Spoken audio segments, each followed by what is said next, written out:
दी banking गुरु channel में आपका स्वागत है। आज हम अपनी इस वीडियो में आईडीएफसी फर्स्ट बैंक के जून 23 क्वार्टर के रिजल्ट्स को एनालाइज करेंगे। पिछले 15 दिन से बैंकों के रिजल्ट्स एनालाइज करते हुए ऐसा लग रहा है कि सभी बैंकों ने कॉपी पेस्ट किया हुआ है। सभी के रिजल्ट्स मोर और लेस सिमिलर लाइंस पे आ रहे हैं। जहां वीकनेस है वो सभी बैंकों में वीकनेस दिख रही है, जहां स्ट्रांग है वो सभी बैंक स्ट्रांग है। आप भी ये सब सुनते सुनते बोर हो गए होंगे। अब थोड़ा डिफरेंट तरह से इसको आईडीएफसी फर्स्ट बैंक को एनालाइज करते हैं। हाइलाइट्स देखेंगे, डिटेल में शायद देखने की जरूरत ना पड़े। सबसे पहले कासा रेशो 49.77 से कम होके 46.47 आ गई क्वार्टर ऑन क्वार्टर। अब 46% कासा इज वेरी गुड। अगर कुछ और बैंकों के साथ कंपेयर करें तो ये 28-30 की हमने कासा रेशो भी देखी है। That way this bank is having a very good CASA ratio, but at the same time we had seen in the case of Bandhan bank कि करंट अकाउंट सेविंग बैंक पे भी 6% रेट ऑफ इंटरेस्ट देके अगर हम उसको Kasa treat करें तो वो कासा नहीं है।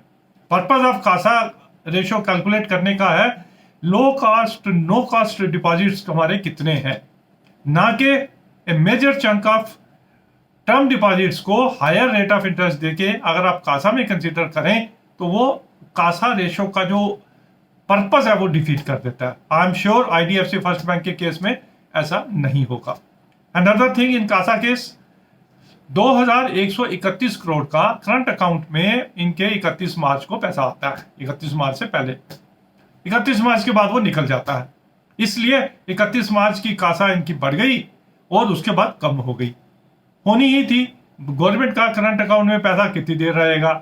That way we have to discount this reduction in the CASA ratio in case of IDFC first bank. Second thing, the same story, interest expended, that is interest जो डिपॉजिट्स पे दिया है वो 10.43 से बढ़ गया और जो इंटरेस्ट इनकम है वो 6.89 से बढ़ी।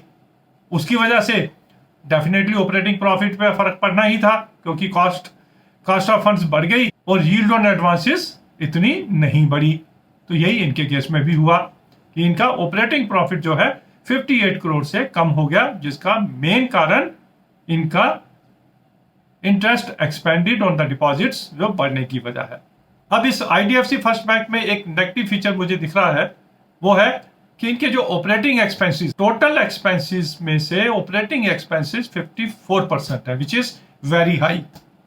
एचडीएफसी बैंक में 35% और बाकी बैंकों में हमने 40-42% तक देखे हैं। They need to work on this कि ऑपरेटिंग एक्सपेंसेस कंट्रोल करें, and if they are able to control straight way इनकी प्रॉफिटेबिलिटी बढ़ेगी। पीसीआर, प्रोविजन कवरेज रेशो, बहुत अच्छी पीसीआर है इनकी। 80% से बढ़ के 83% हो गई PCR, and I am sure this indicates the strength of the bank कि चाहे नेट प्रॉफिट कम दिखे, पीसीआर इन्होंने फिर भी बढ़ाई है। आपका इनका नेट प्रॉफिट 38 करोड़ से कम हुआ है। They could have done it कि अपनी प्रोविजन कम कर दें और पीसीआर थोड़ा सा कम हो जाएगी और प्रॉफिट बढ़ जाएगा, but they have not done it. Collection efficiency 99%, advances 7% से ग्रो किया, डिपॉजिट्स 9% से ग्रो किए हैं। रिटर्न्स, यस, शेयर काफी चल चुका है पिछले 6 महीने में। 3 महीने की रिटर्न इन्होंने दी है 36%, 6 महीने की 50% और एक साल में 129% की रिटर्न ये दे चुके हैं। Price earning also that has gone up, जहां 8-10 जो स्मॉल फाइनेंस बैंक है 8-10-12 की पीई पे चल रहे हैं। This bank is at 22 PE as compared to the 25 PE of the industry. Private banks की टोटल बनाएं तो 25 की प्राइस अर्निंग पे चल रहे हैं। क्योंकि नेट प्रॉफिट थोड़ा सा कम हुआ है तो नेट इंटरेस्ट मार्जिन पे भी थोड़ा फर्क पड़ा है, 6.41 से कम होकर 6.33। दैट्स वाई ये सभी रेशियोज जो है वो ऑपरेटिंग प्रॉफिट और नेट प्रॉफिट से ही आती हैं। अगर ऑपरेटिंग प्रॉफिट कम हुआ, नेट प्रॉफिट कम हुआ तो सभी रेशियो थोड़ा थोड़ा कम हो जाए। एनपीए, ग्रॉस एनपीए इनके कम हुए हैं और नेट एनपीए इनके मात्र 0.70 पे पहुंच गए हैं। दैट मीन्स 476 करोड़ की जो इन्होंने प्रोविजन की है, 1149 करोड़ के जो नेट एनपीए हैं, इतनी उसके अगेंस्ट 476 करोड़ की प्रोविजन अगले क्वार्टर्स में इनको नहीं करनी पड़ेगी और straight way that will add to their net profit.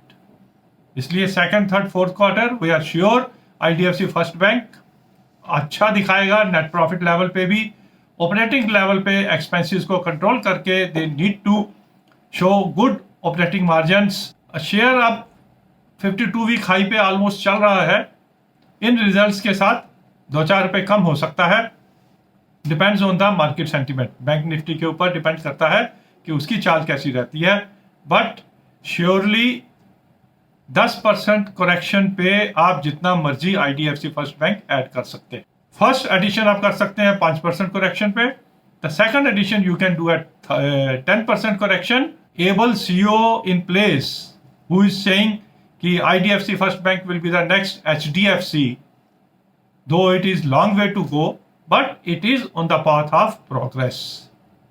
इसलिए बिना झिझके अपना आईडीएफसी फर्स्ट बैंक को होल्ड करके चलिए। हालांकि दिखने में ये रिजल्ट्स बहुत अच्छे नहीं दिख रहे हैं, but there are reasons for that. तो ये था हमारा आईडीएफसी फर्स्ट बैंक पे छोटा सा एनालिसिस।